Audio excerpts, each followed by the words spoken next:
My name is Jetson LaBelle, and my presentation on the special assignment is it real or is it nominal? To start off, I want to briefly bring up an experience that many of us have had. We all got that raise, but it did not feel like your paycheck really did increase much.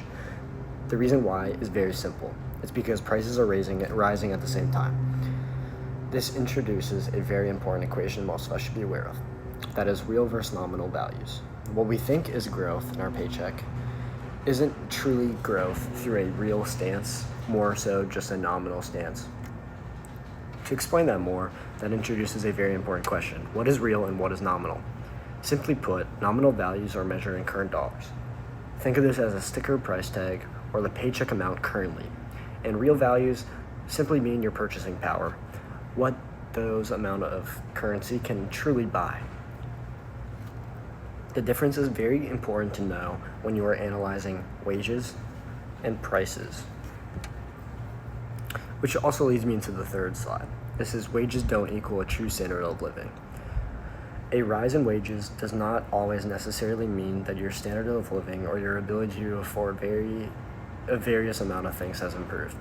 Let's say, for example, your wage goes up 5%. However, prices go up 10%. Simply put, you were actually worse off than you were before your wage increase. That is why we mainly look at real wages, as those adjust for inflation. The importance of doing that is because those real wages truly measure how well people are actually living and not just what they are earning on a sticker price. Another important thing that a lot of people may deal with is that they believe they are losing money in their savings. Many people believe that their savings are shrinking even when that number in the bank stays the same or even increases.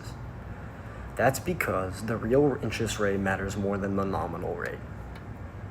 This introduces also a very important equation, which is the real interest rate is nominal minus inflation. If the inflation is higher than the interest you are earning in your bank, your money actually loses that purchasing power, which reinforces the idea that I just recently brought up, that nominal numbers hide what's actually happening in real life. Now to bring up, there's a current event that we are seeing, that nominal house pricing, which again means a sticker price for a house, continues to rise.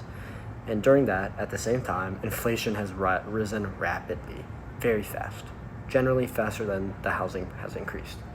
So while the price tags and the sticker tags on houses are going up, the real housing wealth is probably going down and is going down. In other words, to make it more simple, homes look more expensive, but that real value in those real terms, not the nominal value, is actually going down. And then number two, this is wages versus cost of living.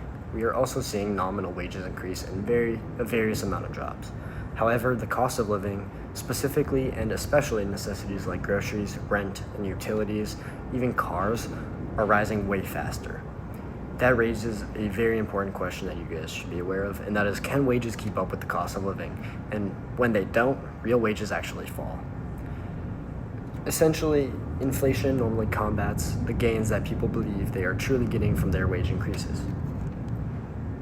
In this graph, you can clearly see, and this is based on the Dallas Federal Reserve in 2024, from 2012 to 2023, nominal wage growth is currently lower than inflation. That is because real wages are currently falling, and inflation removes those growth through their nominal wages, which leads up to purchasing power decreasing, which makes it harder for normal individuals to afford day-to-day life choices such as food, groceries, utilities, and even rent. The main lesson of this topic is simple, that nominal values do not reflect reality.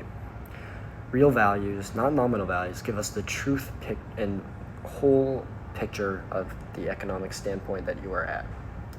So whether it's wages or your savings account or asset prices like a car or a home, it's always important to ask, is that change in that amount real or is it just nominal?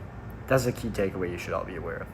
Understanding this helps us make better financial decisions and interpret economic changes more accurately, and gives us a stronger ability to navigate those changes and make smarter and better financial decisions, which leave us stronger off than we were before.